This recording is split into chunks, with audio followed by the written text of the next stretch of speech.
تو میں نے کہا عزیز صاحب لکھ لے، اس کو عقیدے کی تعریف نہیں آتی، القضیۃ الکلیۃ التی یصدق بها العقیدۃ ما لا يقبل الشک لدى معتقدہ، 2 تعریفیں کی. میں نے کہا لکھ لے، اس کو نہیں آتا. السلام علیکم ورحمۃ اللہ وبرکاتہ. امید ہے کہ سب دوست خیریت سے ہوں گے. مولانا مظلوم گل صاحب کی بیان کا سمجھنا لازمی ہے. کو سمجھتا ہوں، آپ کو پتہ نہیں ہے. اسی کو جس کو میں نے پیش کیا ہے تعریفات کی کتابوں سے، اس کی روشنی میں عرض کر رہا ہوں کہ عیسیٰ علیہ السلام کا مسئلہ عقیدہ کا ہے. کہا چلو مان لیا عقیدہ کا، کر لے، کہاں سے زندہ ہے، سمجھے. میں نے کہا جب عقیدہ کا تو قطعی الثبوت قطعی الدلالت. اب اگر آپ منکر ثابت ہوں گے تو آپ کے کفر میں کوئی شک نہیں ہوگا. کہا ٹھیک ہے، یہ بھی لکھ لے، کر لے تو ثابت. تو وما قتلوا یقینا بل رفعہ اللہ الیہ، میں نے آیت پیش کر لی.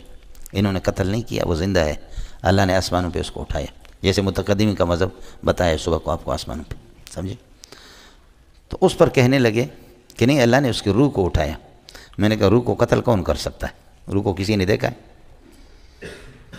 قتل کا محل جو ہے نا، محل قتل وہ جسم ہے، اس جسم کو اللہ نے اٹھایا.